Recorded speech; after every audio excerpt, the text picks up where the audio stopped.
The night.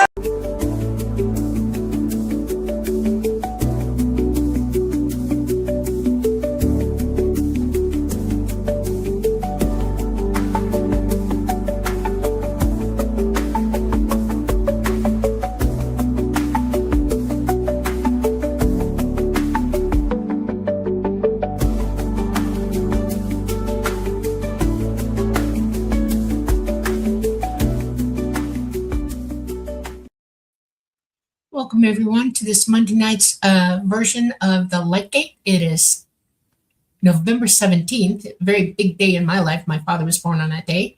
We are coming to you live from the beautiful city of New Orleans in Louisiana at the United Public Radio Network at 107.7 FM and the UFO Paranormal Radio Network at 105.3 FM.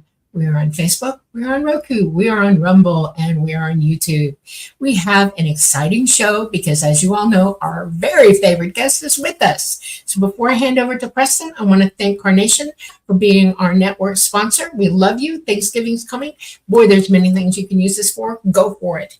Okay, Preston, I'm handing it to you. Thank you, Dolly, and thank you everyone for joining us on episode 134 of The Lightgate. Can't wait to bring our guest on. He's our most repeated guest, probably our most popular guest as well, Michael Schratt. Got some amazing new information. He's always got new stuff. He's the best out there at what he does. But before I bring him on, let me just say a few notes. I do want to let you all know that on my YouTube channel, I'm working very hard to get captions and subtitles for all different languages that there is. I'm about 1/3 of the way through. It takes an hour for each video.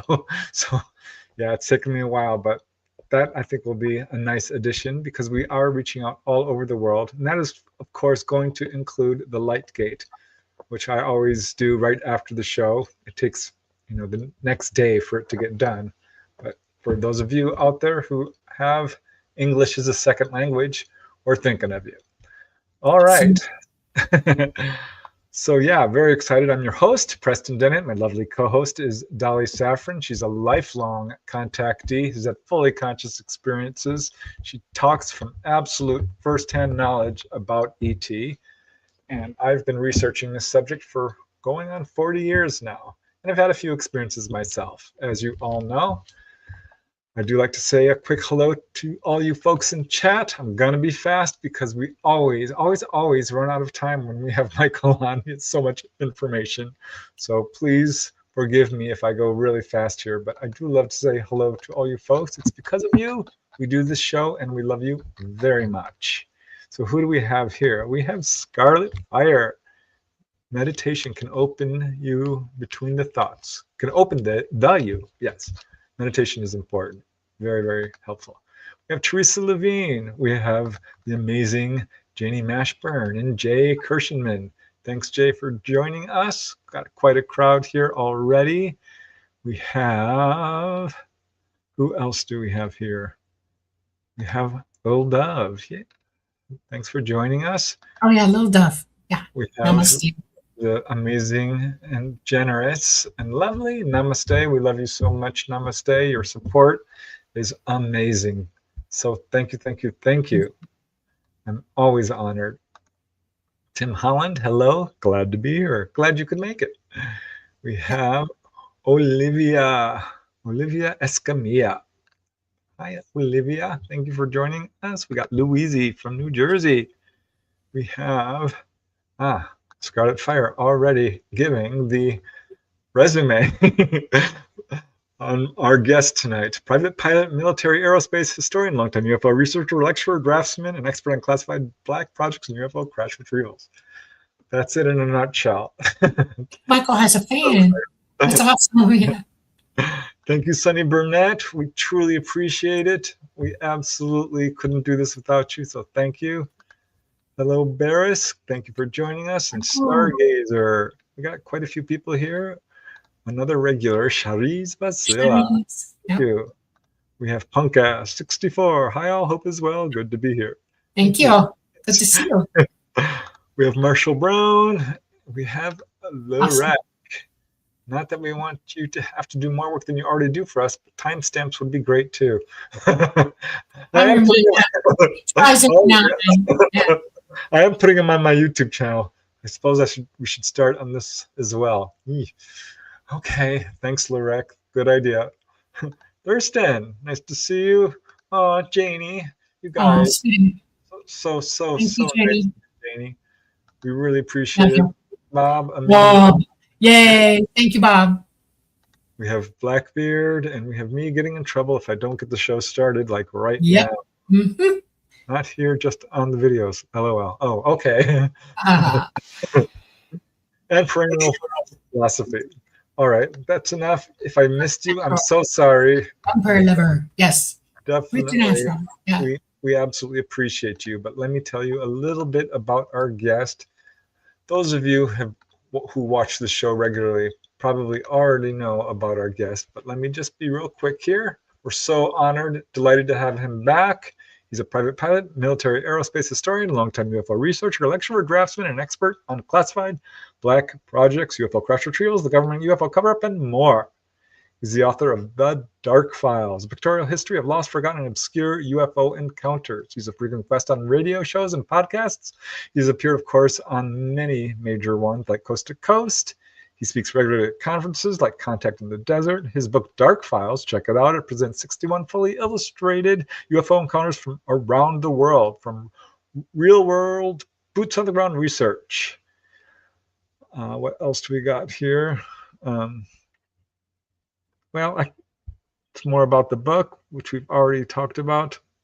Never before seen illustrations of historically significant UFO cases make them come alive. Definitely check it out. Also, check out Michael Schratt's YouTube channel, which if you just type his name in, Michael Schratt, he's got all kinds of amazing stuff on there. Really hoping that you guys can check it out after the show. Michael Schratt Official. The links are on the show notes. Tonight we're going to be talking about all kinds of stuff, a little bit about the moon, some new information on APRO files that he's been going through that have never seen the light of day before, and all kinds of interesting stuff. Whatever Michael talks about, it's always interesting. It's always a guarantee. So let's just bring him right on. Hello. Hey, Michael. Hi, Dolly. Hi, Preston. So glad you could join us. Good to be with you. Good to be with you. So I know you've got a PowerPoint ready. We love that because it makes it easier on us for sure. But a little bit harder to get a word in edgewise because you've got so much information. A lot to say. That's cool. We love it. So yes, I would like to refer to you now as our resident military aerospace historian. How's that? That sounds fine. That's okay. Good. All right. Great. You're the go-to guy. So whenever you're ready. Oh, I have to. That would be on me. Okay. All right. I think let me just pull this banner down. Maybe that'll give us a little bit more room. I doubt it, but it might. Nope, no more room. All right, thought I'd give it a try. Good to go. Okay, I'm going to start here. So I want to begin the forward part of this presentation talking about the moon. I think it's important, and I want to just kind of ask the question here, what's really happening on the moon? I think we've all thought about that from time to time. Like, what was really going on there? Now, we all know that our good friend Richard Hoagland has been talking about things on the moon for decades. So let's at least explore this possibility that there could be something else going on up on the moon, our nearest neighbor here. So I'm going to go to the next slide here. And we'll take a look at this. Mysterious monuments on the moon. There's been newspaper clippings. There's been blogs about this. There's been websites about this that talk. This has been going on for decades. Authors have been doing highlighted articles on it. This is from Argosy science editor Ivan T. Sanderson. He wrote a whole article about these monuments, these obelisks, these strange structures that perhaps allegedly are on the moon. So I want to take a look at this and see if there's any reality to this that we can determine here. And I want to talk about this gentleman right here, Jack Swaney. I think it's a name that most people haven't heard about, but in the early 1980s, he published multiple articles in Fate magazine on things that he claimed he saw on the moon. Now, this is through binoculars. It wasn't any high technologically advanced equipment. This was not a 24-inch Dobsonian. This is kind of like just 8x50 binoculars. And what he claims he saw was just incredible. So I thought, let's highlight what this gentleman has done. And let's give him the benefit of the doubt and see if we can verify this on our own. And so let me take you. Did you freeze? The Sea of Chrysis, Okay. south of crater Proclus, lever shaft, brilliant metallic silverish white. You can see the dimensions here, 40 miles across. Now, I have to admit, he provides the right ascension and declination for this. So I really do encourage people to verify this on their own. Go out there and get your own equipment. We've got the locations of where this, so we should be able to verify this. Now, I've looked at a number of high-resolution lunar photography websites, and I have to admit, I can't see it there. Now, maybe I'm wrong. Maybe he had a better lighting or a different time, but I don't necessarily see what he's seeing. But just to give his information the light of day, I thought we would highlight it here. So when you plug that into AI, is this what's up on the moon right now at that location? No. I'm just putting it out there. It definitely requires more research at the very least. So here's another one. Alien structures at Cape Agarum, Sea of Chrysis, 35 miles across. And these are all his original sketches. And I wanted to highlight his work here. So let's go to AI, and something like this could be out there. Astronauts talking about things for literally 120 years. There's been British astronomers, American astronomers talking about things that they've seen that are anomalous on the moon. I'm going to go to the next one here. Dome platform at southern limb, overhanging crater Basagalt, seen throughout fall 1980. Best observed under waning moon 5 to 6 days past full. And then he says 30 miles across, 65 miles across, brilliant white bridge structure across crater. Domes are brilliant white metallic color. Platform is black. So if you go to this domed rim here and you go to this location, we should be able to see this. This is 30 miles across. You don't need a high-powered telescope to see this. Let me go to the next slide. Is something like this on the moon at that location? At the very least, we need more researchers. We need to follow up on this and do additional investigations here. Mountains of the moon, south of tip of Caucasus at 35 degrees north, latitude -8 degrees east longitude.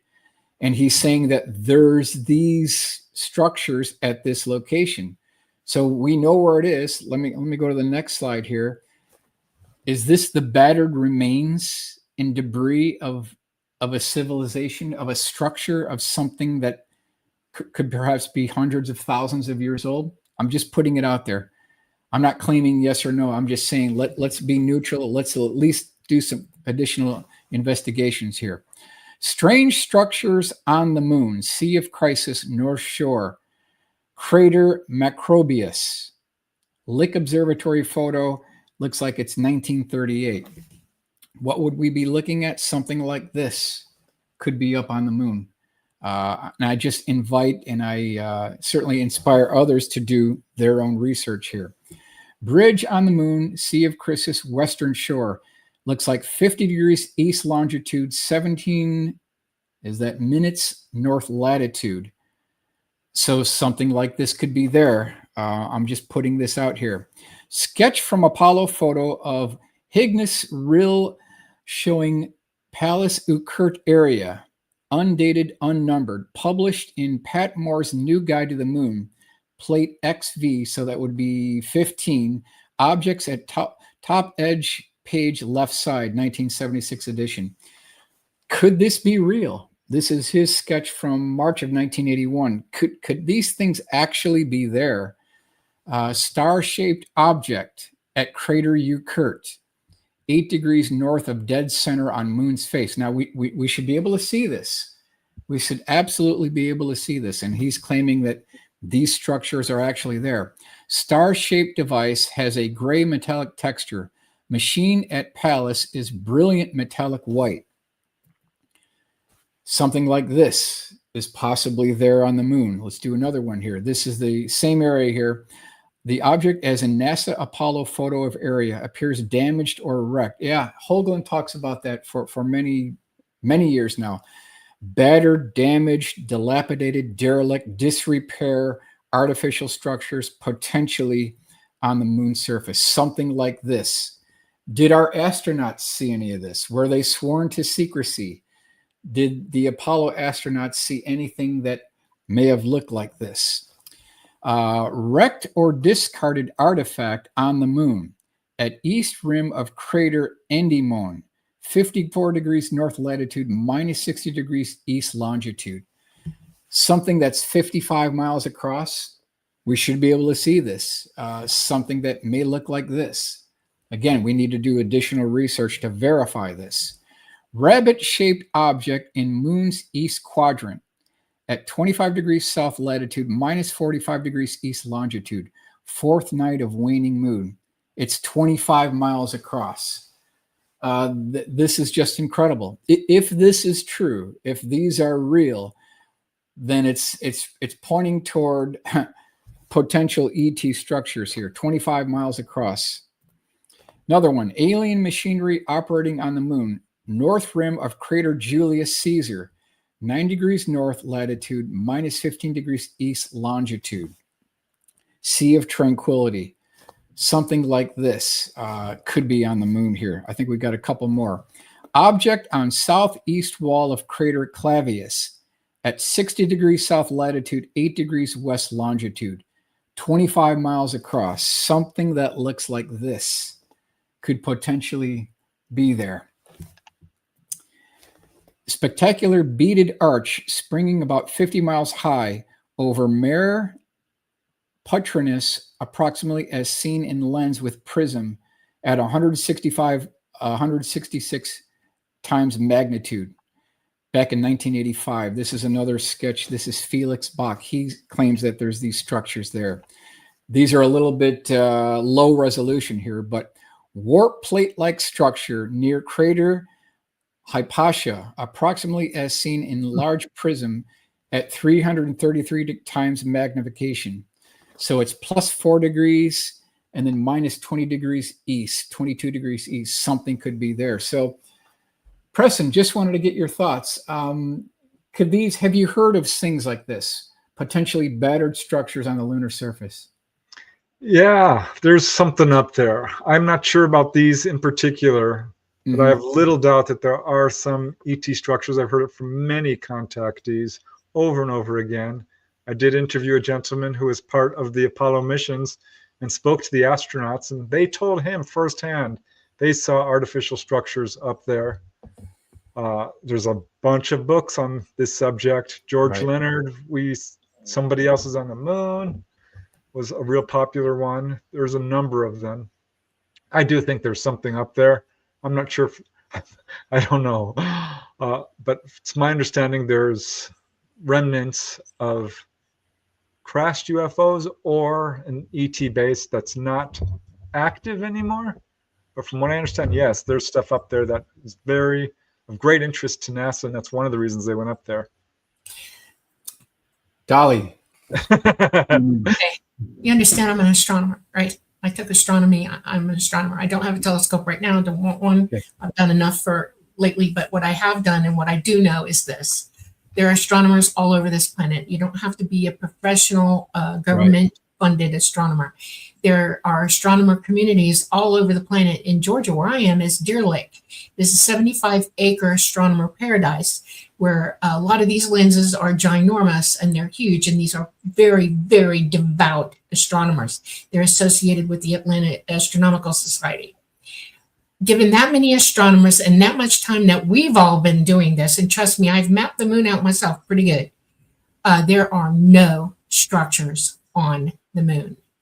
ET would never dare to leave anything there. Just so, I want you to understand that it's pelted regularly. We've clocked in my lifetime over 30 hits from There's stuff up there, Dolly. You saw stuff up there. You said you did. On the backside. There are 2 structures back there. They're evacuated. They're no longer used, and they're old as heck. Now, what you can see on the moon, if you have a powerful enough telescope, because understand that if you were on the moon trying to see the Earth and cars and buildings here, without Hubble helping you, you couldn't see any of it. You would just see the planet, okay, and the land structures. That's it. And that's how you see the moon from here. If you have a really high-powered telescope, given the density of our atmosphere, the amount of time it takes for the light to get to the telescope, and then the atmosphere or the density of the magnetic field there, because they do have a little bit of a atmosphere plus a little bit of magnetic cohesion there. So all the light's bending and twisting and doing all kinds of things. You can barely make out the lander. The lander is visible. You can make it out with a very high-powered telescope. Binoculars, not at all. I'm looking at a ton of imagination and pareidolia here. It is easy to look through things and see things that are not there, and we're looking at it. The last one that you showed is really interesting to me because I'm familiar with this particular area, and there's some anomalous rock formations out there, but they're natural, and that is not what that is. If there were things on the moon and from people having telescopes, and trust me, my first high-powered telescope I obtained in the 70s. We all would have been screaming our butts off. You would not have been able to shut up a planet-wide tour of astronomers telling you there's stuff on the moon. It would be front page news. I want you all to consider something. I don't think so. I know so. No, Absolutely know so. You can't cover up 250,000 astronomers worldwide. You cannot. No, you If can't. they Found no, stuff. you cannot. Talk about it. It's got a pact already about it anyway. There is a protocol in place for worldwide astronomers to report this stuff and usurp the news services and everybody. They would go out over the airwaves. They would do whatever it took to make sure humanity knew that this stuff was there. It is not there. It is pareidolia, period, the end. What's on the backside of the moon, NASA knows about it because they photographed it. The astronauts saw it. They know it's there. That's what's real. Now, they have seen craft flying around the front side of the moon. Astronauts all over the place have seen them, and they know they're there. And they've seen them dart in and out of places, and they can't explain how they're doing it. I'm telling you they're interdimensional, and they're popping in and out. And that's it. That's all it is. The moon is barely in our magnetosphere. It is not a protected place. It has a little bit of magnetism, but not enough to keep all that radiation off of even ET. They do not have bases there. Now, other iterations of time, 12,000 years, 12,000 years, 12,000 years back, every time we do a change of the poles, we have the calamity of our sun micronova.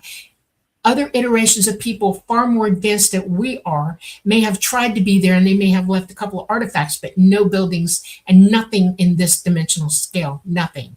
The moon is constantly pelted by asteroids. It is a common event. Would never have survived. Nobody in their right mind would build anything on the surface of that planetoid, that little moon, okay? Well, I will also add that people have been taken to the moon. And it's empty. Yeah. But people have seen UFOs up there because they are visiting there. And Yes. it's really interesting because the Royal Astronomical Society, there's something called transient lunar phenomena. Right. TLP, That's look what I'm it up. talking about. It's Yep. not There's well some stuff flying understood. all- Yep. But absolutely, this has been cited for centuries. Ever Right. since we had Right. telescopes, people have been seeing strange lights on the moon. Yeah. Yeah. ET knows what's going on with our moon. It is a solid object. It is not hollow, and it is monitored by ET when they're in our solar system. They keep an eye on it because it's actually moving away from our Earth, and we'll eventually, if we live long enough, some other iteration down the line, if our sun doesn't go supernova on us or Andromeda doesn't get us first, our moon is going to move away from us, and then there will be no people on Earth ever again. So yeah, they're watching this situation. But it is not a permanent base. They don't have industrial anything going on up there. And our people in this iteration do not have the science to do that yet at all. So to conclude, there is stuff up there, but we can't see it. It's on the dark It's on side. the other side. And it's not as big as what they're writing here. It's not. It doesn't need to be that big. See? All right. Okay. Well, All right. I'm pretty sure there's stuff up there from what I've researched. So, Seeing is believing. Unless you've seen NASA's photos of it, you can't really say for sure. And NASA does have photos of it. They lie. They don't tell you the truth. They have. Yeah. They have photos. Okay. I think this was the last one here. Another structure here at 28 degrees west, 56.5, I think, plus or minus.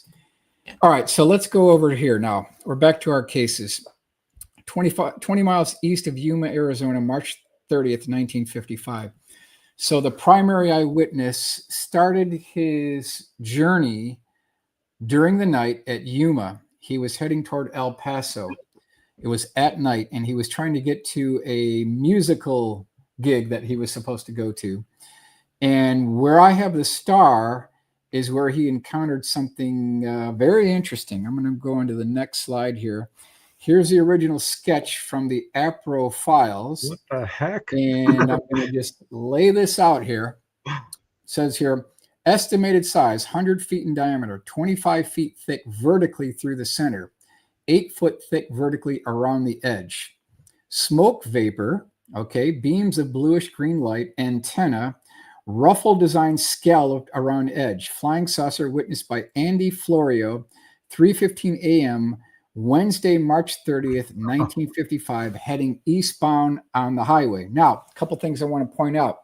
Take a look at these prongs or protrusions with spheres at the end of them. This is something that pops up again and again and again and again. I believe these are static electrical discharge probes because I've got 20 other cases where these prongs are sticking out with spheres at the end of them. Let's go to the next one. Newspaper clipping. Tribune Advertiser, Thursday, August 26, 1965. What he saw, this is the artist's rendering of a flying saucer raven gray eagle, says he spotted in Arizona desert. No. What? Same one. No. Same Wait, one. is this the same? It looks the same. It's got the same thing sticking out on top. That's right. Yeah. Drawing looks shows like beams of light and smoke or steam vapor coming from the top of the mysterious craft. Here's Rudy's drawing that gives you an idea what this looks like. So you've got the prongs, you've got the scallop section going around the outer circumference, you've got the beams of light coming up, and then you've got this vapor. All right, so what I wanted to do is I wanted to do a little checking. I wanted to verify some of this. So I tracked down this article. Los Angeles Evening Citizen, News, August 18th, 1965. Raven Gray Eagle tells of his account. Now, that was his real name because that was in the first slide, but I'm not going to read the whole thing, but I do want to highlight a couple things in this article here. So it says, he says he was some distance from Yuma, Arizona, when he spotted a bright light hovering over the desert scene. Some 15 minutes later, he stopped his car in bewilderment and stared at a huge flying saucer-shaped object hovering over the desert floor at an altitude of 30 feet. So he was very close altitude, 60 yards away from it. And then he says, which I think is real interesting, quote, it quivered slightly as it was hovering, and it was making a high-pitched humming sound, similar to that of an electrical high-voltage plant. Later in the article, it talks about how other CE2 effects, which included the headlights on the car were dimming, and there was static on the radio. So, you know, Preston, this is like the umpteenth time we've heard about this electrical humming noise, like a transformer or a sewing machine. We've heard this multiple times. So this actually lends more credibility to the case. Do you think this is ET? Well, if you look at this here, he talks about quivering. So there's this falling leaf phenomenon associated with the UFOs. When they're in a localized field close to the ground, these things make this falling leaf. And then later on, when they depart and get higher in altitude and are stabilized, they don't have that anymore. So plus you've got the prongs sticking out with the spheres at the end. I'm pointing toward a man-made technology on this one. Yep. This is what I'm looking at here. That's so here, that is. Yeah. Yep. Okay. Here's another rendering here. Also kind of a giveaway. Yeah. This looks like Tesla technology to me, just saying. Okay. Yes. Okay. It's pointing toward a man-made technology. I'll do one more here on this case, and you can kind of get an idea of what this may have looked like. So, I was skeptical at first until I read his account, and it just added more credibility because there's a pattern of recognition. There's a foundation that goes through a lot of these cases, because the Belgium Triangle also had, back in 1989, 1990, it also had this low frequency electrical humming noise like a transformer. Hudson Valley boomerang witnesses between 1982 to 1989, they reported low frequency electrical humming noise. So it's tracking with other cases that are separated by time and space. I'm going to move on to the next one. Is that a vapor that's coming out on top or something? It would be, especially with electrical ozone. Yeah, and it would be ozone. Let me tell you something. This is the only thing those have in common with ET, as you stated, and I'll tell you why. When ET comes close to the ground, they're on batteries. They're electrical all the way. Okay, they're using graviton technology, but it's turned down, and they're using another type of technology to stay anti-grav, and it would be Tesla-like. Okay, and the reason they're bobbing and weaving on the similarity is an electrical current or an electrical wave is like the ocean, water. Think of a boat on the water. This is the same thing with electricity, and it would bob and weave like the falling leaf thing. That's it's underneath it. Okay, that's why it's similar, close to, and it gives people pause. They're like, "What am I looking at?" You're looking at an object balancing and hovering above an electrical field that it's generating from the ground up. Okay, and it's using anti-grav at the same time. It's a thing, and it's Tesla technology is what it is. Just saying. Go ahead. That first case was 1955, and the second was 1965. And they looked. Yeah, well, Tesla's around for a long time. How long do you think they've been doing this stuff? Well, these are in chronological order by date. So things locked up here. Okay, next one. 4 flying saucers chase a train through Clinton County, Indiana, October 3rd, 1958. So you've got the guy on the caboose, and these flying saucers are chasing after the train. Now, this went on for a while, 70 minutes. Here's my full color rendering, give an idea of what this may have looked like. Now, there were multiple eyewitnesses to this. It says, claim 4 disc flying objects tried to hook a ride on freight train. 4 veteran crewmen of a Monon freight train asserted Friday night that 4 large dish-shaped flying objects played with our train for 40 miles across northern Indiana early Friday. This is Lebanon Daily Reporter, October 4th, 1958. So I tend to trust these train crew personnel. Absolutely. They're good observers. They have reliable witnesses. Yeah. This is real. Stand up on their side like this. Yeah, that's right. That's the real deal right there. Okay. That's right. Yeah, I did a deep dive on that case, actually. And there's a recording out there of these guys talking to Frank Edwards, which I couldn't find, but it's somewhere out there. So, yeah, definitely a real case. A lot of people, like you said, saw this. It's one of many cases. I'm glad you told me that. Yeah. That's great. Let's go to the next one here. Tournai, France. March 17th, 1972. So if you look on the upper left where I have the push pin, that's where this went down. And of course, here's the original article from March 21st, 1972, but it's all in French. So it's in French. It says it's springtime. The flying saucers return. Oh, great. Yeah. So I plugged this article into AI. I had it generate the text. And from the text, I was able to get the details of the case from the original newspaper clipping. Now, there's the blow up of what the craft looks like. And what he was doing is he was driving one of these 1972 Renault 6. This is the car that he was driving as he kind of like went right by this thing. It was parked on the ground. So I'm going to take you to my full color rendering, which gives you an idea of what he saw back in that time frame.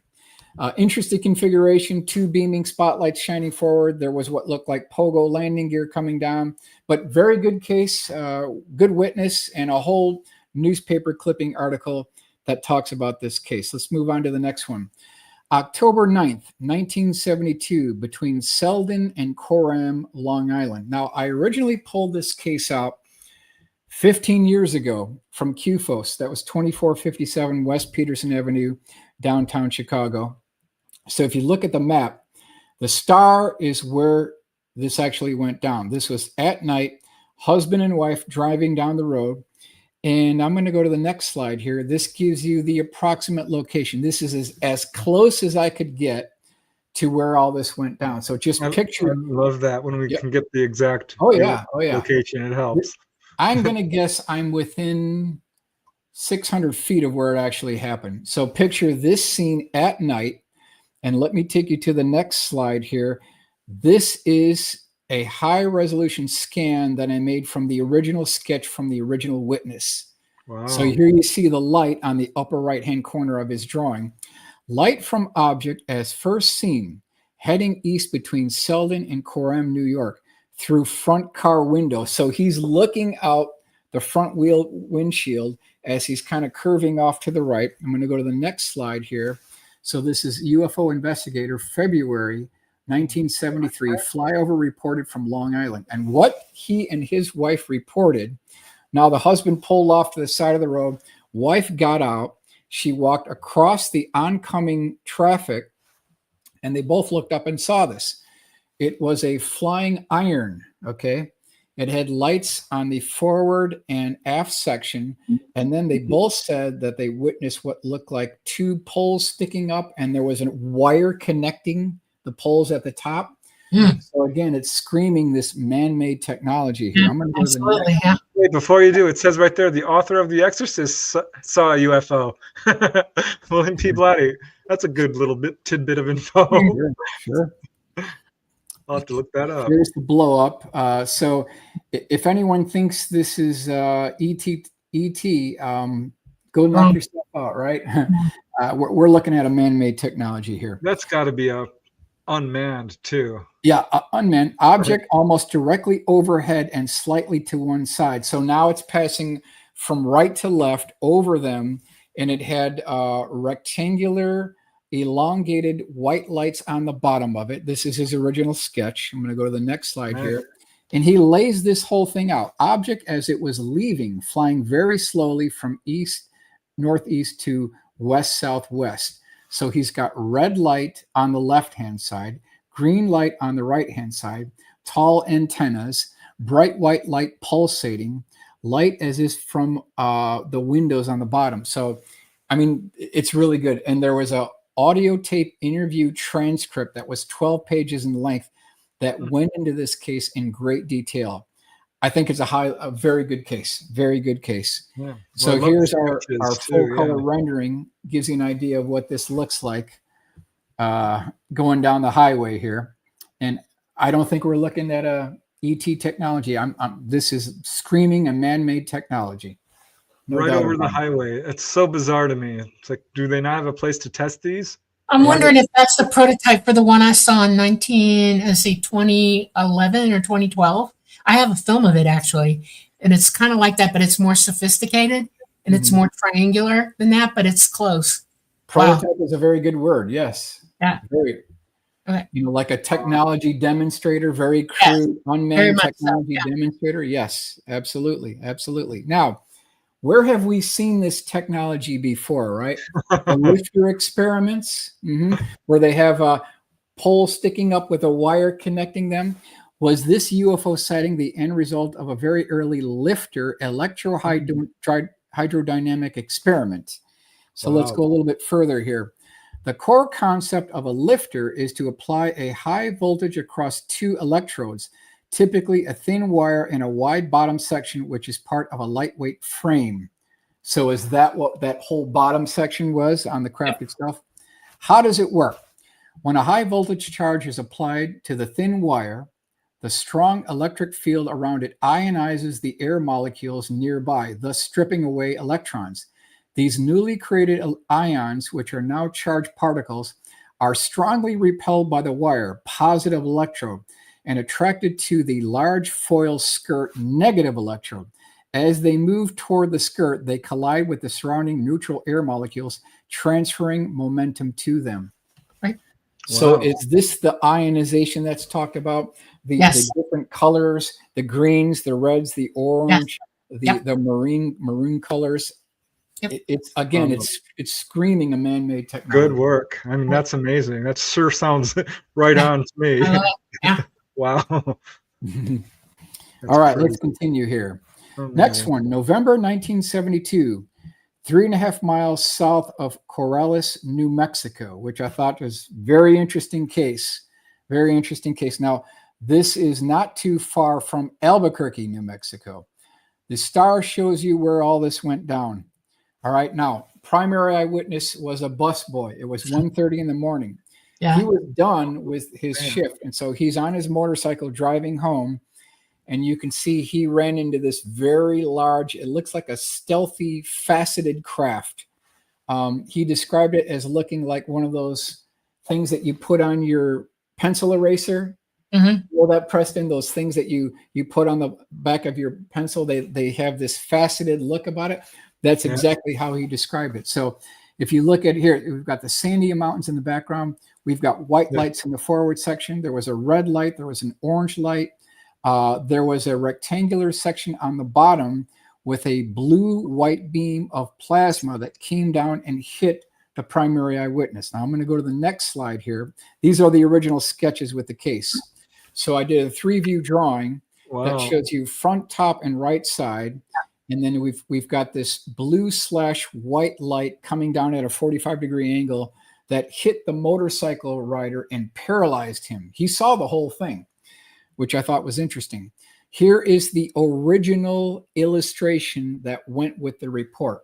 There was a 2-page report that went with this case, and this is the very original illustration that went with it. You can see the mountains in the background. I'm going to go to the next slide here, and here's the illustration by Joel Christopher Payne, which gives you a really good, this is I would say, bird eye view, but another 20 degrees down. So we're looking up at the craft.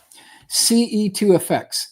The witness reported that his motorcycle engine died and he could feel the hair on his body stand on end, the hair on his body. Then a slowly extending white-blue light paralyzed him. So this is another case where we've got this static electrical field in the localized area causing the hair to stand up on end of the primary eyewitness. Same thing happened at Calusa, California in 1976. So we've got a static electrical field associated with this craft. So wait a second on this one. ET or not ET, Dolly? Not. That is not ET. So we have beams now that can slowly go down just like the ETs? Yeah. Talking about prototypes, I have absolutely believed this one is a prototype in, let's see, 2018. Why the heck are they? Air Force Base, flying over Panama City, because we were all out at 2 o'clock in the morning, stargazing, okay, astronomers, and it went over us at 45 miles an hour, same configuration. It had a much flatter bottom, and it was loaded with laser technology. We could see it. When you're used to seeing laser technology and you know how they load it, there it was. And the fact it was going 45 miles an hour and it had a static charge under it, it prickled our hair. It made, I always wear braids when I'm outside at night. So, and it came straight from Tyndall Air Force Base right over our heads. I'm serious. That's what that is. So the guys in that craft decided that let's beam this motorcyclist. Let's have a little fun with this guy. Why not? They're supposed to. They're supposed to be, acclimating people to being afraid of UFOs, and that was part of their. So we have paralyzing beams. No, the person froze in that light. Wouldn't you? It's called fight or flight. We either run like hell or we freeze solid because we don't know what's coming. Well, and most people freeze solid. They can't move. It's almost like having rigor mortis for a few minutes. Your body locks you down. And I don't know. I've had a spotlight on me. I have you ever been electrified while you're doing it? If you're being hit with electricity, your muscles are gonna want to freeze up. They're either gonna hold you in place or throw you across the floor. That's what that is. Well, that one's got to be occupied by folks. Probably that one. Well, they could be manned or manned, but the point being is that they've got the technology. They've got if they have a light that can extend slowly, these are not, just a normal searchlight beam. So, and that is in the Sandia Mountain area. So that the Sandia Nation, and research centers are all up underneath there. Yeah, exactly. Okay. And then if we go back to Edgar Fouché, who basically broke the TR-3B story at IUFOC back in 1998, he said that Sandia National Labs was intimately involved in the reverse engineering of the propulsion. You bet 100%. You bet. Yeah, huh? Yep. Yeah. That's why I'm skeptical of the Penty, who supposedly comes They're a construct. Sue Walker did that, and they just ran with it. You know what I'm saying? Okay. So witness described the craft as resembling a multifaceted beveled slip-on pencil eraser. Yeah, it does. That's what it said it looked like, you know? Yeah, exactly. We'll do one of those. Okay, Somebody next one. built one of those things. That's Now, insane. I have one for you, Dolly, and one for you, Preston. I want to get your thoughts on this one, okay? What is it? Is this the strangest UFO configuration of all time? I think it could be right up there. So let me hit you with this one. All right. February 1975, Los Angeles, California. I mean, it's a bizarre configuration. Of course, it's LA.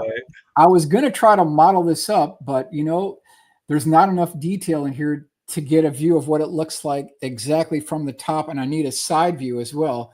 So, you know, this one needs more research, but I'm going to go through the bullet items here. After UFO left, light detached and followed my car for 30 or so minutes. Then another UFO in the shape of a flying saucer. So there were two of them, two different configurations. Now, if you look just below that, he says blue light, and you could call this a prong or protrusion with a sphere on it. Off to the left, he says light that is detachable, yellowish in color, could possibly be a TV remote camera. Now, if we go back to 1989, 1990, Belgium Triangle, the people and primary eyewitnesses of the Belgium Triangle said that there was a white light at each corner, and then there was an amber or red light that detached from the main craft. So that's tracking with what this witness says. Now he says lights of all sizes, from eraser size to silver dollar size colored light, amber, red, and white. That's tracking. Looked like air vents, tubes going inside, UFO light blue coming out of blue. So here's this tubes again. We could make a case that there's a correlation between Hudson Valley Boomerang, where they saw tubes, pipes, and cylinders. Total length of UFO, 16 to 18 feet, size of a 1968 Ford Torino GT. And then he says tail section, 3 or 4 feet long, looked like vents for water runoff. I thought that was interesting. That was interesting. This is not a large craft, maybe 16 feet across, and he kind of compares this to a Ford Torino. So something the size of a Ford Torino GT is what this gentleman is talking about here. I'm just going to swing back again. It's screaming perhaps a man-made technology, because if you look at this runoff he's talking on the bottom, if they're using electrogravitics, or they're using a positive charge on the leading edge of the craft and a negative charge on the trailing edge of the craft, right, they're going to get hydrogen and water. A gravity well where the craft is being pushed into that. That could be possibly what's going on here. I don't think it's an ET craft, but again, we'll put this in the man-made. Well, the square edges kind of give it away too. Yeah, it's not. Right. It's not. It's man-made. I'm curious that it was in the New York area. Where was this? Let's go back. Thank you, Derek. Los Angeles, California, 1970. Oh, Los Angeles. Well, yeah, it's got to be something weird. Okay, I was there around that time. I was 10 years old, but I didn't see it. So I was in the LA area. that puts you in range of El Segundo. That puts you in range of Burbank, California. That puts you within range of Edwards Air Force Base and Air Force Plant 42. All the major defense contractors definitely had manufacturing facilities there and laboratories. So I guess that's a failed design, because that's the only one I've ever seen of this. This guy was trying really hard to create something that he saw, you know. In other words, I don't think it's exact at all. No. I don't even think it comes close to what he saw, but he was trying. All right. He was trying. Yeah. That's right. He was trying. It's definitely man-made. Yeah. November 9th, 1975, 25 miles south of Young, Arizona. Now, I looked at the map, and what she saw was where I have the star here. So she was traveling southbound, and this is what this woman saw. And, you know, it's our job to interpret what the witnesses are stating that they have seen and do our best possible drawing or illustration to preserve their history. These drawings are great. These are all in the APRO archives? Yeah, these are all from the APRO archive. That's and insane. this, Wow. I mean, like, how do you make heads or tails of this? What is this woman trying to tell us? So you have to look at all her sketches, all her illustrations, her 5-page report, her notes here, wow. and try to come up with what these witnesses are telling us here. So I'm going to rip through this here. It says, it looked to be a metallic UFO ship. None of the lights were blinking. I could not see beings inside, red and blue lights. So there's a clue. And then she also says that this forward section in the middle stuck out like a banister in an opera concert. So that was another clue that we had to look at. Red lights, she says, and then red lights all. So now we've got red lights. We already talked about the blue lights. This part extended out from the rest of the UFO. It looked like an enclosed balcony with windows, red and blue lights running down, up and down. So there's another clue. So we know kind of what the configuration was. We know the color of the lights. We know that the center section stuck out and protruded like a balcony. So we have to consider all these things that the witness is telling us. Here she is driving down the road here, 20 to 25 miles south of Young, Arizona, 40 feet, maybe longer. And she says, when I first saw the UFO, it looked as though it was above the road. And I thought that it would probably land on the dirt road ahead of me. But the closer I came, I could see that it was beside the road. On it was above the road. So obviously it was coming down very close to the ground on this dirt road as she's going here. So there's another clue. It was very close proximity to the ground. Here we go. I'm doing the best I can, she says. 40 feet across by my estimate. Height, I have no idea. Very large. So again, about 50 feet across. It's nighttime. She's driving down the road. So we have to consider all these clues. And here's Rudy's drawing. This is the best that we could come up with of what this woman saw. We have to give her credit for doing the best possible job that she could, given the sketches and, you know, coming from memory, what this may have looked like. So let's go to the full color rendering. And something like this is perhaps what this woman saw. Let me do one more here to make this case come alive. And something like this is what this woman saw on this night in Arizona. So I want to give a lot her of lights. Yep. Dolly, E.T. or man-made? No, I hate to tell you what I think it is. It's going to sound cliche. I think that a balloon came down and it landed, and she couldn't see the gondola. She just saw the balloon, and it was pretty fancy. What year was this? Let me go back real quick here. 75. Yeah, I think it was a downed balloon. I think they downed for the night. I think it's dangerous to fly balloons at night. Sometimes they do, sometimes they don't. On a full moon night, if like it's showing there, it could be a full moon night, they might have given it a shot, but power lines and all kinds of things and air temperature and barometric pressure, everything affects a balloon. I don't know why a balloon would be out there like that. Sometimes the military uses them in exercises and things like that. So I don't know, but I think that's a big old balloon. That's what I think. Could Now, be. you know, we can't rule that out. However, if you look at the lighting configuration, it's not consistent with just a regular balloon. And then she talks about the balcony section that protruded out. So that's a little bit different as well. Yeah, but if it's painted in 3D, have you ever seen a 3D balloon with weird lights? And when her headlights hit it, it could have shown all kinds of, you know, there's, you know, when you're looking at a flat mat and you're looking 2D at something from a distance, you don't realize that 3D effect in a drawing or a painting can look real to you like it's really there. I really do think How that's close were they to it? She was very close. She drove right by it. Yeah, She drove right by it. It was on the side of the road. Yeah, She it got a wouldn't be good that look at it. close to the road. It would be at least 400 or 500 feet off the road. And I'm gonna chalk that into the I'm not sure category. Well, I mean, let's go back to her sketch here. You okay. can see she was very close to it as Yep. she's driving down the road. Yeah. Yeah, So I don't know that when they're dropping a balloon, if it had just come down and the gondola was underneath the balloon and they dropped the jets, the heat to fill it up, okay, and they were letting the balloon sink down, it could have looked like that.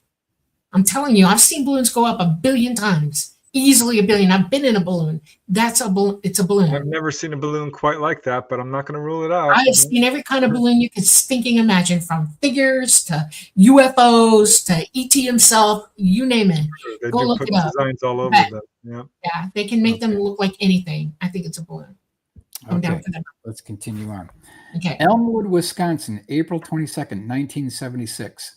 So the star marks the area of where this went down. Now, this was a police officer. This was at night. He was on kind of the night shift, and he followed the kind of the bending road up to where there was an overhead section looking down over a quarry. So that's kind of the setting here. And this is what he said he saw. Now, the first thing I want to mention is that this thing was massive. It was 250 feet in diameter. And we're going to wrap around going from left to right here. So April 22nd, 1976, at the Turtle Hill Quarry. Main part of object was silver in color. He talks about the porthole windows, blue, electric blue, with what was coming out of these windows. Legs or landing gear pods that appear to be retracted into the bottom of the craft. Then he talks about a tube or a hose that was black in color. I don't think it was a hose. I think it was a protrusion or a prong. Appeared to be large rotor fins. So the center section had what looked to be large rotor fins. And then he says knobs or raised in main structure. So this could be another one of these static electrical discharge probes. I'm going to go to the next slide. Looks like the Jupiter too, by the way, but go ahead. Reader telegram, May 14th, 1976. Second UFO sighting told at Elmwood. Here is George Wheeler. He's the primary eyewitness. And this article goes through the case, gives you specific details. But I want to take you to our full color rendering that kind of gives you an idea of what this may have looked like from his perspective here. So let's go through the bullet items here. Object made a whooshing noise as it left. Paddle-like apparatus. And then it says, Officer Wheeler could see the outline of shadowy figures inside the craft. Get me to a radio. I've been hit by a blast of light. So there was some type of interaction between the craft and the primary eyewitness while he's overlooking the quarry here. But I think it's interesting. You've got this prong sticking down. You've got these spherical half moon sections up on the top. And then he definitely said that he could see the silhouettes of outlines of shadowy figures inside what looked like these blue porthole windows wrapped around the outer circumference. So again, I'm thinking 250 feet in diameter with what we see here and the rotor-like pedal apparatus. I think it's a man-made technology. Yep. I will say, I looked into this case. Elmwood has an enormous amount of UFO activity. Okay. This was one of the more famous cases. It was so active there that they actually have a yearly festival. Some people saw some definite strange stuff going on there. There's a mine near there as well. I remember this case. I think he died shortly, like a year or two later. Blamed it on this craft. I'm not sure about that, but I think he was quite ill afterwards. Interesting. Okay, let's continue on here. I thought we would revisit the Phoenix Lights for one specific reason. So this is March 13th, 1997 on a Thursday, which I thought was interesting. Thursday keeps popping up. We've heard about this before, but actually it took place not in Arizona, but Henderson, Nevada. And this thing tracked all the way down toward Tucson. So this is 7:55 p.m., Henderson, Nevada, March 13th, 1997. This was done by my good friend Tom Bogan. Want to give him credit. He laid out the entire case, all time stamped. Tells you how it started here, Paulden, going on to Prescott, Sunset Point, Phoenix, Casa Grande, and then Tucson, 9:30 p.m. So this thing tracks the whole flight path of the object itself. And I'm going to move on to the next slide here. USA Today, June 18th, 1997. Arizonans say the truth about UFOs is out there. Quote, the incident over Arizona was the most dramatic I've seen, says Peter Davenport of the National UFO Reporting Center in Seattle, Washington. He brands most UFO reports as hogwash, but not this one. What we have here, he says with conviction, is the real thing. They are here. Well, maybe, right? Or maybe there's something else going on here. Arizona Republic, June 20th, 1997. Those mysterious lights over Phoenix appeared again Thursday, but this time they flashed on television screens across the country as the major networks picked up on the months-old UFO puzzle. CNN ran a long piece throughout the day on its regular network and every half hour on CNN Headline News. A photo of the huge V-shaped object made the front page of Wednesday's USA Today. So a lot of witnesses reported that this thing was over a mile across.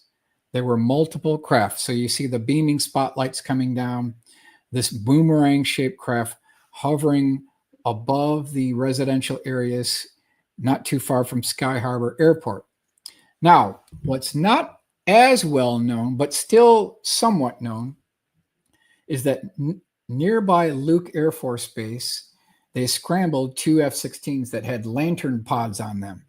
And they got a real good close look at this thing. So here you see the F-16s going up to this boomerang-shaped object. Here is the first pass full illustration by Rudy. And I'm going to take you to the next illustration here. Now, the point I want to make is, and this has been confirmed, when the F-15s landed back at Luke Air Force Base, and this is from one of the ground crew operational personnel there, they said that one of the F-15 pilots was so horrified and so shocked and surprised and really horrified by what he saw, he had to be, quote, helped out of the cockpit. He was so distraught about what he saw, he had to be helped out of the cockpit. That was a direct quote from the ground personnel back at Luke Air Force Base. So, what did this guy encounter? What did he actually see? Some of the witnesses said that they could see what looked like shimmering bottom of the section, almost as though it was translucent, like you could see through the craft itself. Yeah. That was reported. So there's a lot more to this Phoenix case than I think meets the eye here. We do need to do additional information. Preston, you want to chime in for a second? Yeah, I mean, I wrote UFOs over Arizona, and so I dug into this case in depth. It was interesting because I know how Dolly feels about this. There was stuff going on there. No doubt some of the stuff going on there was real. One guy wrote an article for the MUFON Journal saying that this was actually 5G technology, a hologram. 12, yeah, it was. He got a lot of pushback, but he made some real interesting points about this, because the fact that it was see-through is kind of a red flag there. I mean, there are cases where UFOs do turn transparent, but Dolly pointed out if this thing was truly that large, it would have caused a power outage. It would have been a full-on national security incident. You all would have known UFOs existed the second worldwide boom. I think this is a holographic. It was in the right place for it to be created that way. There are mountains circling that entire area where they could have put stations where they could have brought this thing in. And they've been practicing with 12G holographic technology for some time. China displays it every day on billboards all over China. Have you not seen them? They go to high schools and show this stuff off, where they show students, whales jumping up out of the floor of the basketball court. It is not real, and it is going to be what they use against humanity. No offense to anybody, but someday you're going to wake up to this and you're going to wonder, oh my God, what am I looking at? And it's not going to be real. It's going to be that. Yeah, I think they took advantage of the fact that there was a wave of genuine sightings going on in that area at that time. We had Dr. Lynn Kitai, and she had some really interesting things to say about it. I'm not so sure she's convinced it's a hologram, but gosh, after talking to Dolly and looking how advanced our technology is and seeing the holograms that we now have that is in the public arena. Yeah, and I don't blame that pilot for freaking out. He would have seen it as almost a solid object. He would have freaked out. I can't believe he didn't turn his wings in that day. It's that serious. That's how good they are at this already. You know, I mean, if they can build back engineered, all right, let me bring up a subject. I want you to understand something. ET can cloak. ET can make you see anything they want you to see in the air. They have the technology to change what they look like in flight so that you don't know what you're looking at, okay?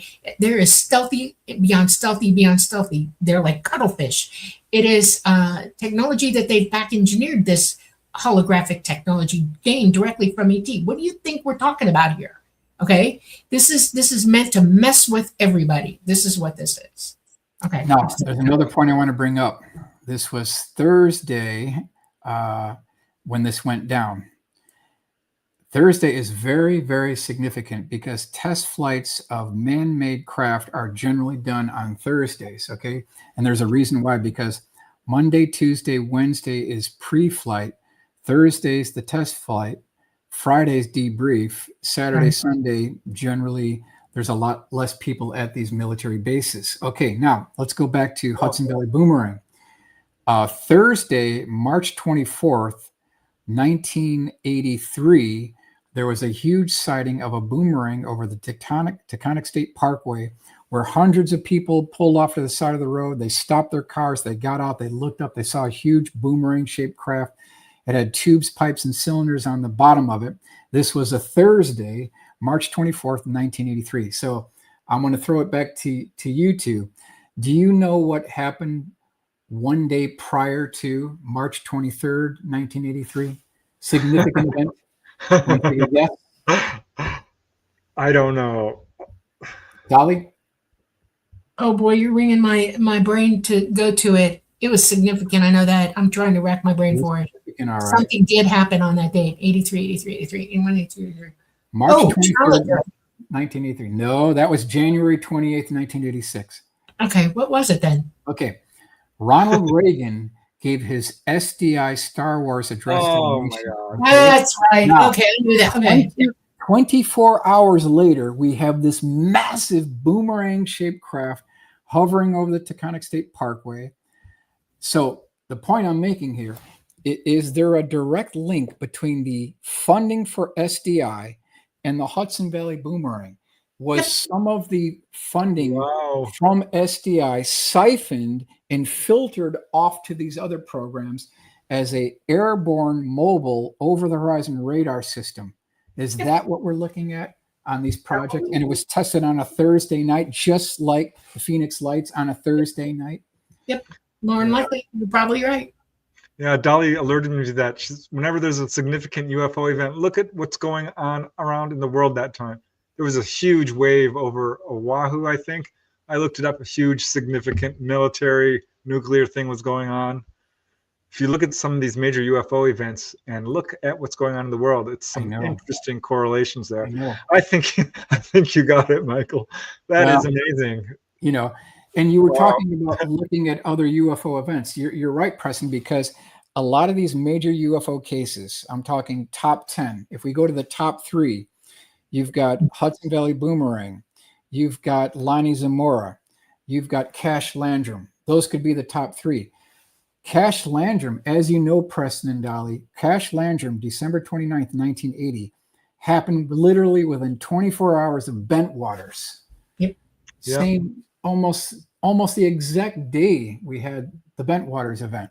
So a lot of these UFO cases, they're grouped up. They happen in groups. Let's go to the next one here. Who's Who in UFOs? Sightings and comments by celebrities, politicians, religious, military personnel. We'll just run through this kind of quickly here. So there was about a 10-page report within the APRO files that talk about all these people of notoriety, what they saw, where they saw it, and when they saw it. So I'll just go through some of the names here. Muhammad Ali, William Shatner, Sammy Davis Jr., Jackie Gleason, Cliff Robertson, Arthur Godfrey. All these people had UFO sightings. Yep, I know. We'll go into a couple of these here. Nelson Rockefeller, quote, "Insofar as keeping the American people properly informed on this matter of national concern, UFOs, It is vital to our democratic process that the general public be properly and completely informed. Has that happened? No. Okay. Obviously, No, it hasn't happened. that's We have had kind of multiple ironic. congressional hearings that have literally gone nowhere. No physical evidence was brought out. No ET craft were brought out. No biological tissue samples were brought out. Not only that, we don't even have the gun camera footage from World War II, from the Korean War, from Vietnam, for Desert Storm. Every single major military conflict in the world stage has always had UFO associated with it. Every single one. So where are the 1952 attempted intercepts by Air Force pilots who are trying to shoot these things down in the early 1950s? And then the U.S. Air Force rescinded the order. I want to know where that F-94 gun camera footage is. Preston, you have any idea where that might be? Locked up, that's for sure. Wright Patterson, that's where it's locked up, way down underground. Bet money on it. Wright Patterson's got it. Well, bet money. They've certainly got multiple locations, right? So Wright Patterson could be one. The underground vault at the Pentagon, that could be another location. We know there's things at CIA headquarters, okay? We also know there's things at NSA headquarters, but it's just the tip of the iceberg. It's the tip of the iceberg. They have followed a no single point failure policy here, and they have diversified their portfolio and put a lot of this in warehouses around the country. There's no way they're going to put everything in one location. They are going to diversify their portfolio. So is that what you mean by no single point failure? Yeah, no single point failure. Eggs in many different baskets. Copies upon copies upon copies. Where do you think NASA stuff went? You know, NASA says, "Oh, we had computer failures and blah blah blah, and the tapes erased and all this BS." I don't believe they throw out the evidence. I do not believe they. Neither do I. No way. 0 cents. I do not. You know, and here we are. We're 3 years into these congressional hearings, and we can't even get the 1957 Edwards Air Force Base landing that astronaut Gordon Cooper talks about. We can't even get that. We know it's true. Why isn't that being run to ground? Because if we can find that film, we know that there's more to go along with that. There's more that we are being kept. And until I see it, I don't want to hear a thing the government has to say. Show us that, and we'll start talking. And I 100% believe it, and I'll tell you why. My dad worked with Cooper, okay, and he point blank told him privately that it was real. He described it to him. My father knows about it, knew about it. He's gone now, 100%. And it's infuriating to me because they buried it so fast. Cooper was PO'd because he should have been the one with the lock case on his wrist. He should have gone to Washington and showed it to the president. Okay. And he was angry beyond angry, but you can't, in his position, he couldn't do a bloody thing about it. Do as you're told. And it's pitiful that we treat information like this, that they keep just whitewashing everything. After the war, there were B-29 bombers outfitted with still cameras and motion picture cameras that flew over the Arctic regions. This is literally after World War II, just a few years afterward. There were multiple cases where UFOs came up off of icebergs and parked themselves between the trailing edge of the main wing and the leading edge of the horizontal stabilizer, like 20 feet off the right-hand fuselage, while all the cameras were rolling. They have that film footage too. Where is that film footage? Why isn't the American public and the world being shown this footage? We paid for it with our own tax dollars. Right. So I can tell you why. For two reasons. One, they're terrified of them. When you're a military person, you're military minded, you're paranoid, and you're a politician and all that in the military industrial complex, and we're starting, with Truman here, okay? Major paranoia about the whole thing. They were terrified. All right. They couldn't control it. They didn't know what it was. And they were absolutely not going to tell anybody because what they didn't understand, they would lose control of the narrative of it.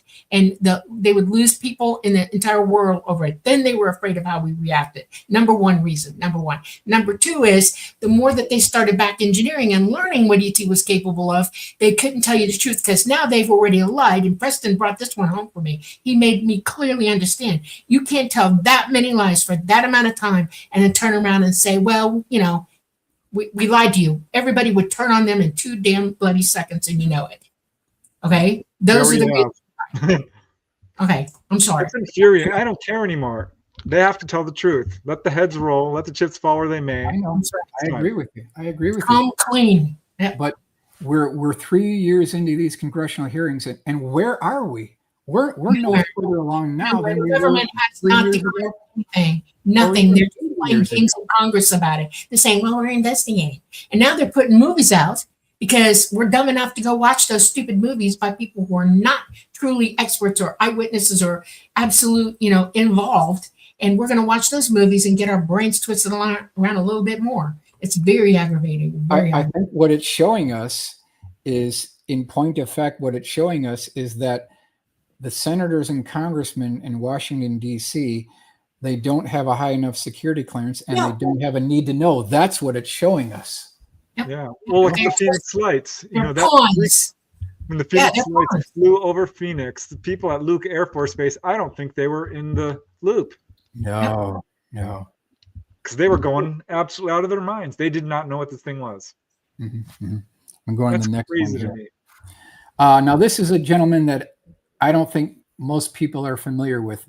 Joachim Kettner, PhD, former chairman, UFO Subcommittee, American Institute of Aeronautics and Astronautics. So we're talking about the AIAA. This is a very reputable organization. Here he says, quote, the committee has made a careful examination of the UFO issue and has concluded that the controversy cannot be resolved without further study in a quantitative scientific manner, and that it deserves the attention of the engineering and scientific community. So it's no longer a giggle factor here. I mean, we're talking about high-level people. They believe it's something that needs to be investigated. Right. One little kernel of truth was just stated right there. That's an absolute kernel of truth. He clearly saw one. I can just feel it. Yeah, that's right. All right, let's continue on here. Robert Kennedy. Like many other people in our country, I am interested in the phenomenon of flying saucers. It is a fascinating subject that has initiated both science fiction and serious scientific research. Scientific fiction and serious. I favor more research regarding this matter, and I hope once and for all we can determine the true facts about flying saucers. Robert Kennedy, you know, John F. Kennedy's brother, right? He was certainly interested. I suspect they knew a lot more than they were saying too. I'm sure they did. Yep. So I want to highlight Ryan Wood's book, UFO Who Knows?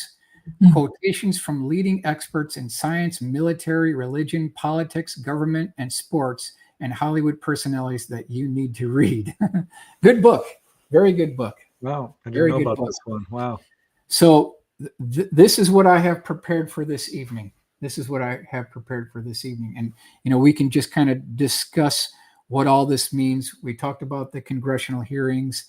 I don't think we're getting too far with these congressional hearings. What we need at this point is we need physical hardware. We need physical evidence to move this field forward. That nothing less than that. We absolutely need the physical evidence. I 100% agree, because looking at these pictures, and yes, they are small, but you can see who some of them are. Yeah. How many people do we have to have that are leaders in society, whether it's celebrities or scientists or heads of state or military folks? All of them have made positive statements about this subject. And yet sometimes I post something on Reddit or something and people tear me to bits. And, you know, absolutely call me names like, none of this is real. I think some of these guys are probably agents, but it's ridiculous that we still have skepticism at such a high level at this point, when there's that many people, that many cases, that much evidence. Right. And what irks me the most is the whistleblower accounts of UFO crash retrievals.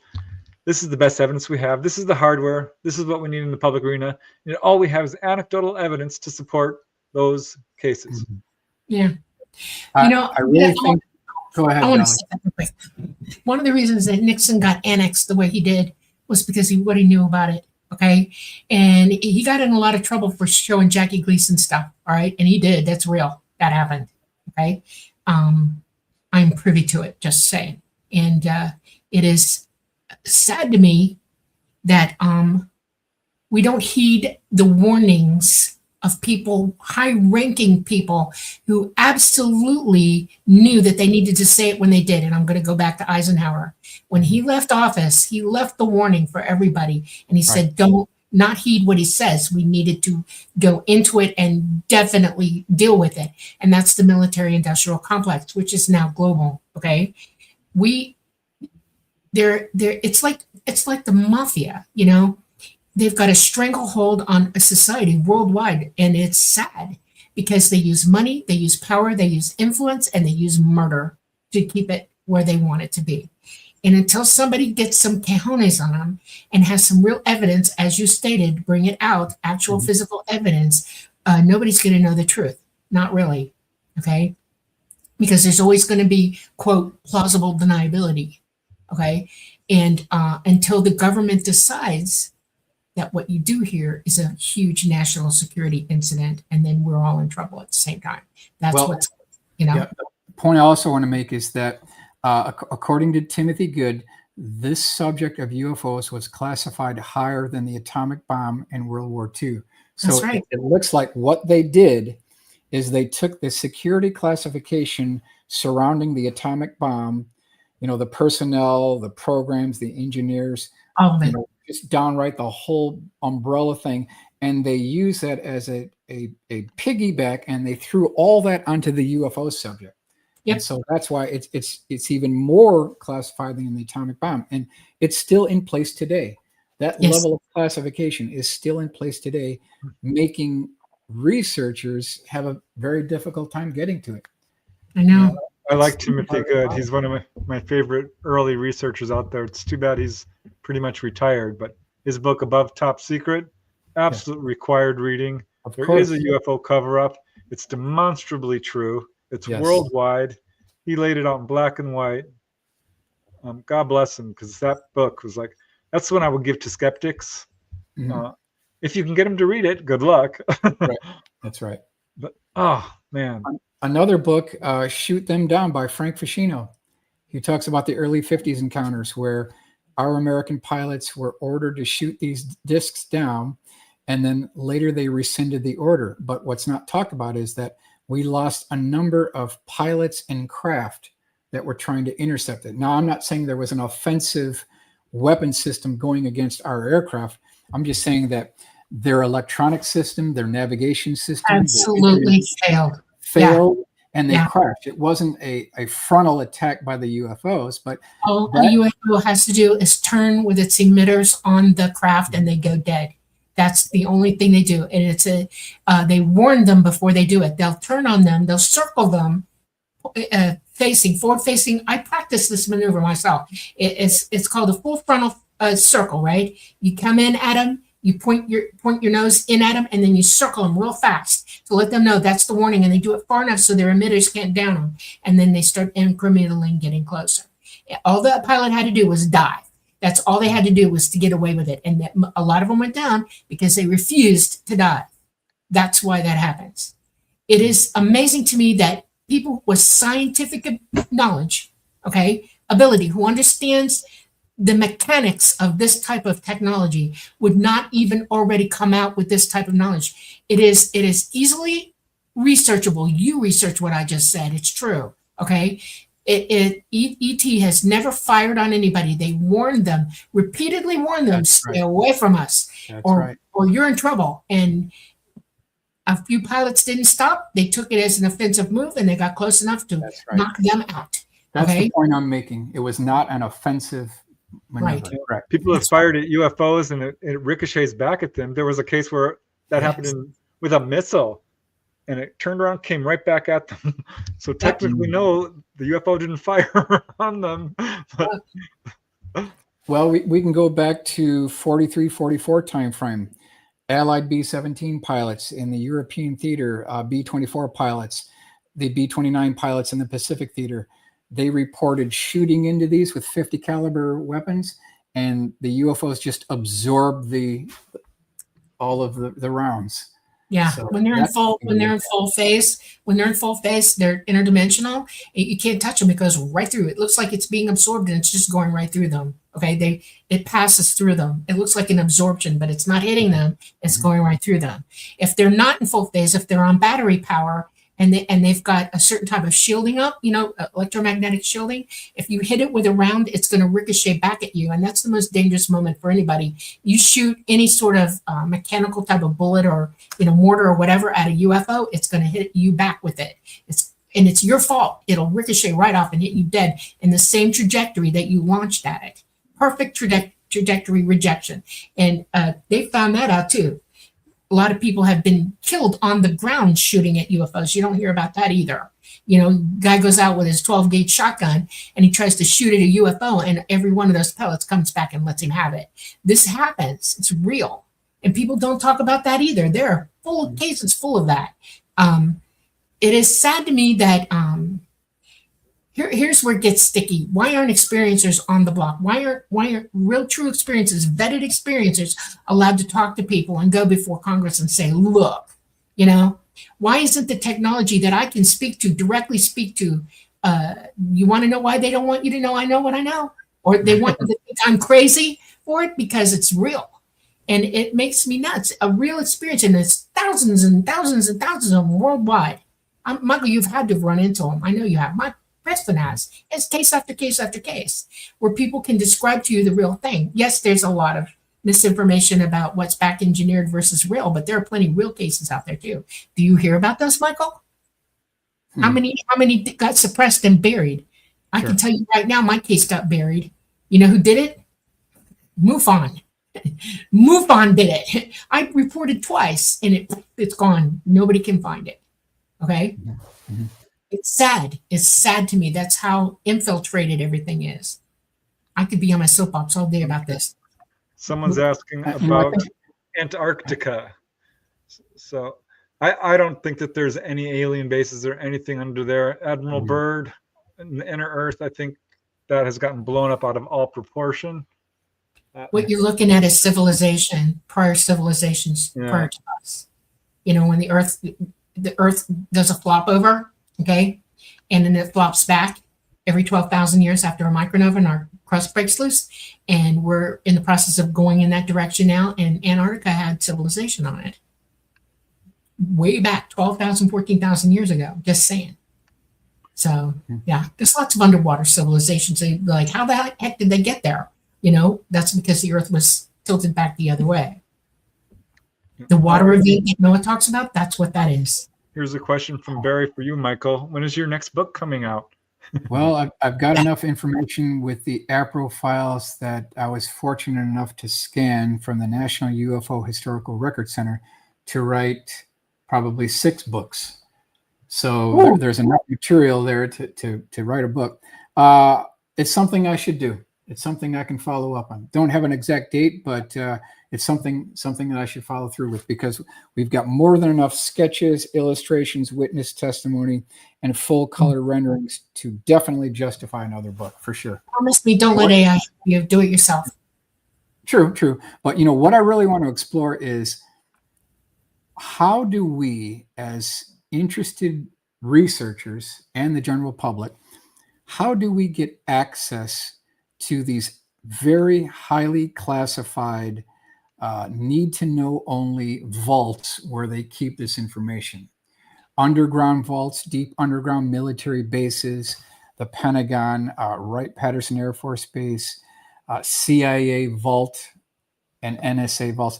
Okay. How do we get access to that information within those facilities? That's what the UFO committee has got a community has tons of money in it. There are people in the ufology who are very, very, very wealthy through this, okay? And all they have to do is start forming groups and get high-powered lawyers, like a few that we already know, and start suing the pants off the government, the Pentagon, everybody. If they all did it at the same time with the backing of humanity, giving them money, helping them get to it, if everybody got involved, suing the pants off the country, it could not be ignored. It would be an open court, and oh my God, what would happen then? Okay, it would either be, it would cause something tremendous to happen. I do think that. I really It's do. going to lead to the collapse of countries. You know, governments are going to collapse under the weight of lies. They already are. Okay. Understand that? They already are. But And like it's- when you sign a national security oath that's top secret, special compartmented information, that it's a USAP, it's an unacknowledged special access program that even the president doesn't have access to. Right. How are we as researchers and a group of civilians ever going to penetrate that defense contractor proprietary world? How do we pierce that? I don't know, because a few people that I know of, and I'm not naming names, tried to do that before, and burned an entire complex down in Missouri for it. To the ground. This is how they act when that starts happening. It is not funny to me. I was notified of it. I was brought up with this information, and it bothers me because they're willing to do anything to stop you from knowing anything. Well, that's the first step we need to do, is just know. Get the knowledge out there. Education, knowledge has always been That's why if everybody on this planet sued the pants off of all of them and said, we're not going to believe you anymore, shut up and give us what we want, it would take an entire cry all at once. And the UFO community needs to get off their little chairs and reach consensus about this, sit down and tell the truth to one another, and go after them forthright. Any researcher with any sort of houndtooth in him, and you two are really good researchers and you're both talking about it, should be part of it. See what I'm saying? Let the what's more? Okay. I don't think they want to know the truth. I think they want to keep talking out their side of their face and make money off of this. I don't think they want to know. See what I'm saying? Because I hear stuff all the time, and it's like, oh God, just stop. You know, just stop. You're misleading people. You're sending them down a rosy path. Who's paying you off? You know, it's ridiculous. Here's a question for you, Michael. Go ahead. Because this is coming kind of from this comment here. What's the slowly extending light? Because that one case where it's coming down, how far advanced do you think we've reverse engineered this stuff? We have anti-gravity. If we have lights that are, I don't know what you call them, coherent beams of light, I wonder if we have this healing technology that ETs have, because I've heard some of that from whistleblower reports.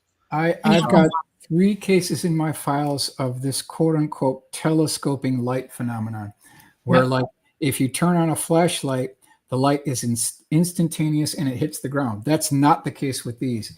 These lights slowly go to the ground. So I'm thinking there might be some type of gravity warping going on, something perhaps along those lines that would explain the light not going instantaneously to the ground. That could be, but I think we've got that technology, and that's borne out by our good friend Gordon Cooper. Just before he passed away, he told Daryl Miklos, quote, "We're 100 years behind where we should be." So even Gordon Cooper knew that, the actual technology is way in advance of what we're shown in the general public. Now, the couple things I want to ask both of you in our time remaining here. As the time goes on, these quote unquote gatekeepers are passing away, like Henry Kissinger, George Bush Sr., and then recently Dick Cheney, who was a gatekeeper. He knew. What do both of you think that these 3 gatekeepers of UFO knowledge, what do you think they knew about this subject? I know Kissinger probably knew more than anybody, honestly. Okay. Why, Dolly? Why? Because he and Nixon were buddy-buddy, and they had connections to the military-industrial complex. I'm pretty sure they both knew. Okay. I think Kennedy knew more as well. That's why he was outed. Okay. I also know that there's somebody else that you're forgetting about, and that and it's sad to me. we're talking on the other side of this, not Americans. We're talking about Putin knows more than you think he knows, way more. Okay. We also know that Xi Jinping knows way more. See what I'm saying? This is serious stuff. These are high level Worldwide. No, military controlling people who know they're part of the military industrial world complex now. It is, and they're wreaking havoc on everybody, and they have an agenda. It's really serious. I wish that we would. I keep putting it on my Facebook all the time. I'm telling people, look, just wake up right now. Come out of it. Get out of it. You got too much to be thinking about other than the stupid stuff you do think about. This is serious stuff. And yeah, well, from a contactee's perspective, for people who have talked to their fathers and mothers who were involved in the military industrial complex, right? It's my understanding that they know exactly what's going on. They know that the ETs come from Orion. They know that they are ETs. They know that they're in large numbers. They know all about the technology. They know far more than the vast majority of contactees, way more than any researcher out there. I think Dick Cheney absolutely was in the loop. We know, was it Elder Bush who was the head of the CIA? Elder Bush, yes. I mean, come on. He knew. So there's a connection there. I think he knew, his son knew. Trust me, he did. Okay. And it is, there are leaders all over the world that know about this. Okay. And right. You have to do is sit down and critically think about who it might be. And you start drawing a map, okay, of who they are, what they are, and why they are, and what's going on in the world right now as we speak. Because I'm telling you, they're getting ready to throw a false flag at us, and they have reason for doing that. I wish that people would wake up and understand that we're not playing games here. Researchers, real serious researchers. Michael, you're at the top of my list right now. Okay. I do not want you to go away. I want you to stay right where you are. I want you to do whatever it is you're doing. No one's doing what you're I doing. want everybody to start listening to you because you know what you're talking about. Okay. You're sifting the genuine cases from the reverse engineered in a way that no one else has been able to do. Right. And one of the things that impresses me is you're able to overcome any fear you might have and want the truth. Truth is more important than fear, way more. Okay. And unless I hear a researcher talk like that, I really don't have time to listen to them because they're just flapping their gums. You know, they're just yappity, yappity, yappity. We have to understand science better. We have to educate ourselves, and we have to, those of us who can't jump on the education wagon and get all the information they need so that they have a foundational, reasonable understanding of this, at least pick one person who knows wise and educated who's saying things that you intuitively know, because you got to learn to use your abilities, intuitively understand that they're telling you the bloody truth. If it sounds, what's the word? I hate the fact that I'm going to use this, what he says, but if it sounds like magic, you know what I'm saying? Yeah. And we all just got to wake up and start hearing the truth, and then start voicing it back to the people everywhere. I mean, we have power in our own minds. If we send a wave of, this is it, we're done with you people, quit lying to us right now. If everybody did it and voiced that, it would turn. They would have no choice, you know? But I have something to tell you because I want you to hear me. So how does it like right now? And he knows what I'm going to say. Be careful what you ask for. Okay. That is, my father used to say it to me. Talata used to say it to me. He still does. And now I'm saying it out loud. Please understand that we need to be wise enough to be careful how we ask for this, because you don't want to force the hand of a tyrant to come down on you because it's afraid of how you're acting. See what I'm saying?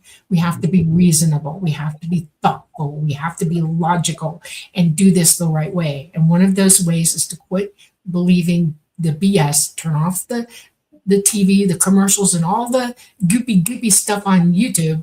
You know, all these shows that come on, and I saw an alien last night and all this other stuff. Don't even go there, you know. And you brought it up with the moon thing. It's one of my pet peeves that people say, oh, I saw this. We have remote viewers. No, you don't. It's not real. Stop it. ET is not complicated, and everybody's making it complicated, and we need to wake up to that. Now, what about the current administration?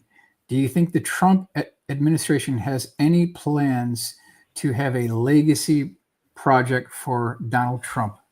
Is he going to go out with a legacy as revealing this phenomenon? What are your thoughts? I think the guy wants to, but I think that he has to be very careful. He is one that's politely thinking this one through carefully. Mm-hmm. He's already had the first 4 years to show him what a monster is out there after, and look what they've been doing even since he's been in office again. Okay. I think he is very well aware of what's going on, and he's trying to do things that give us time to know what the truth is. I think every president definitely gets a wake-up call, because almost all of them have made veiled statements. Right. Almost all of them. That's right. They know. I'm not sure they're in the loop. Dolly, here's a question I want to pop up for you. Okay. Max Meeks is asking, can't real ET wreck any attempts at a fake ET invasion? No, they're not here. That's why. And it's our fault. You have to understand, we're a society on this planet. We have only ourselves to thank for all our stupidity. And if they came in and fixed everything for us, we would learn nothing. Not to mention the fact that we really do have a serious situation and we have to help ourselves. And we're at a critical mass with that. That's what this is really all about. The greatest lesson in all of this is what we do now. Okay, how do we act? How do we go through this? And we might fail.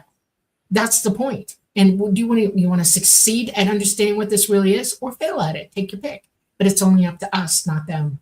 They've given us as much information as they can. They've helped us in a myriad of different ways, and we're still acting like fools and dummies.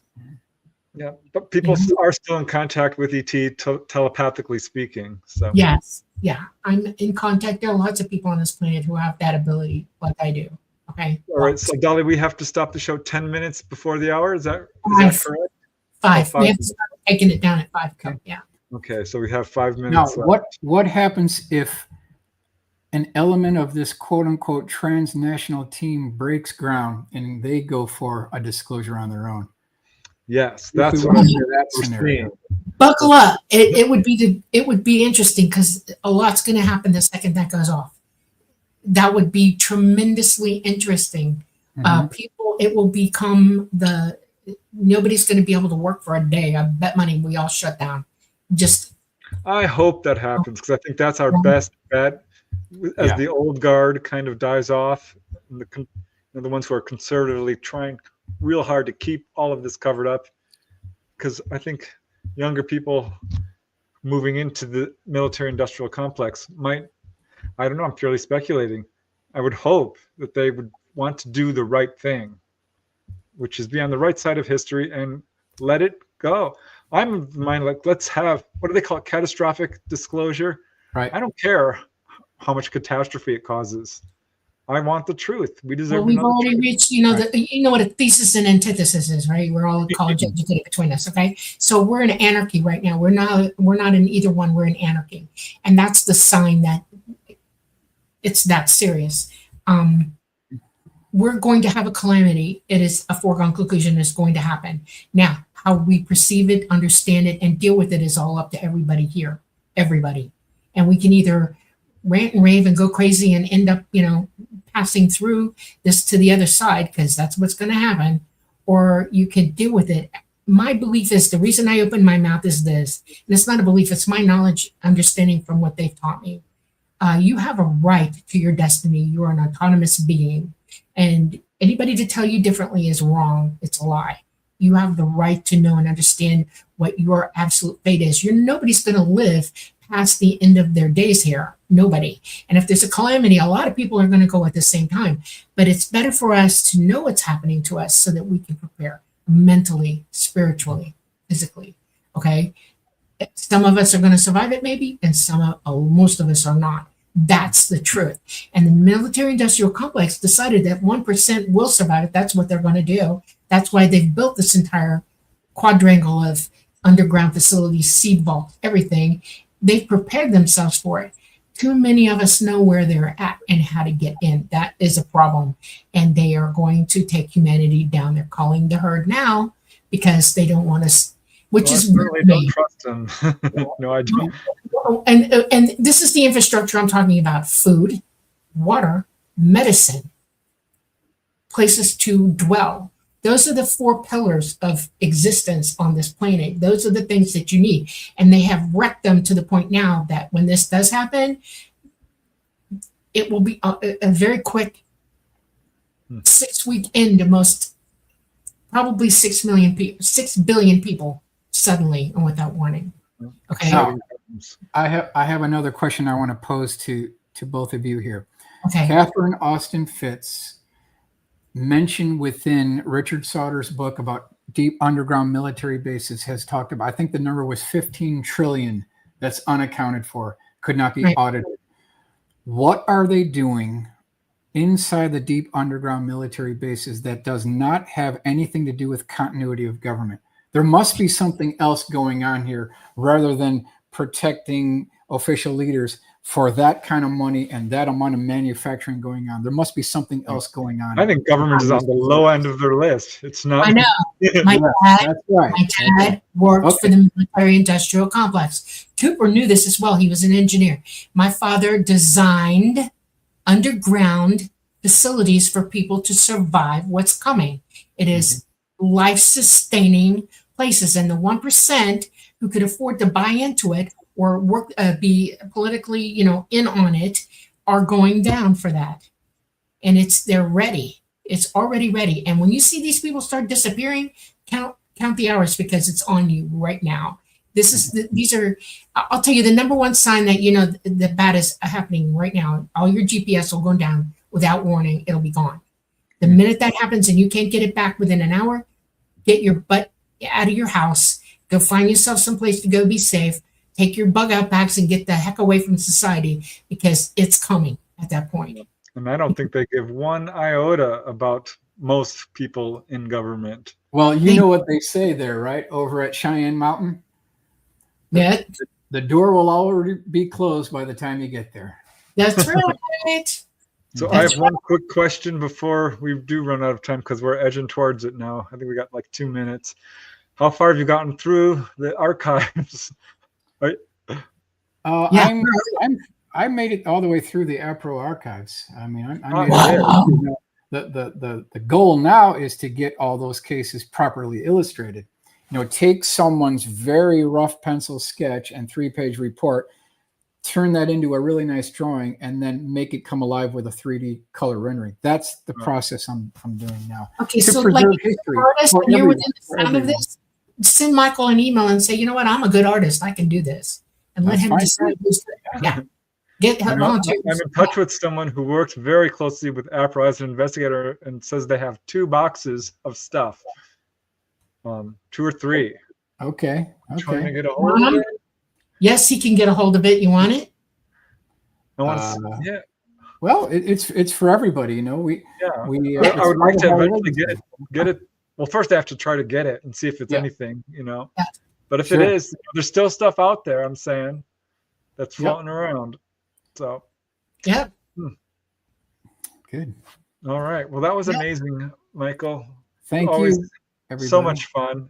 Always so entertaining and informative. I always learn something, which is amazing. After 40 years, I'm still trying to separate what's ET and what's not. And it's a little disappointing to see a lot of this is actually military. You know what? That number could be as high as 85%. You're right. Exactly correct. There you go.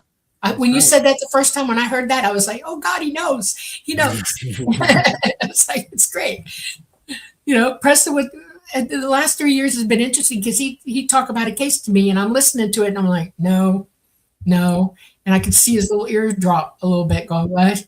And I'm like, no, why? And I would tell him why. And it's like, and then you showed up and it was like, yes. Thank you. Okay. Fantastic. I'm just following what the witnesses are saying. That's what I'm doing. Exactly. That's the whole point. Follow the trail. That's all you got to do. Oh. All right. Well, thanks again. I think we're at our end of our hour here. We got a show coming on after us, so we can never go long now. Okay. But thanks, Michael. That was amazing. We can't wait to have you back. After the show, got a couple things to talk to you about. Okay. Let me just say thanks to all you folks who helped support the show. It means a lot. Namaste. And Sunny, Burnett, and Janie Mashburn, you guys really delivered today. Bob Thorson and Cherise. My goodness, I am so honored. We are honored. Thank you, Yahira Medium, Derek Farmer. All of you guys are fantastic. And every single one of you out there who support us by watching means just as much. We absolutely love that all of you take out the time out to listen to our little show, which is beginning to grow. Our numbers are now at 800,000, pushing towards 900,000. When we hit the million, we'll have a party. Mhm. But yeah, that was awesome. Thanks, Michael. Sure. Absolutely. All right, Thank you, everybody, for joining us on this Monday night in November. We're the Light Gate. We're coming to you live from the beautiful city of New Orleans in Louisiana at the United Public Radio Network at 107.7 FM and the UFO Paranormal Radio Network at 105.3 FM on the Gulf Coast. We're on Facebook, we're on Roku, we're on Rumble, and we are on YouTube. I want you all to have a wonderful week. Listen to what we say. Look it up. Start listening to this stuff. Read what Michael says. Go to his podcast. go to the YouTube channel. Yeah, please check out. He's putting out some amazing stuff on Area 51 right Absolutely. now. We really want to know who he is and what he's saying. Yeah, so he's like number 2 in the thing. Suspicious Space Weather Observers and Michael. Two smartest guys. We want to blow up your channel. We really want to get it big. All right. We love y'all. Mwah. Namaste.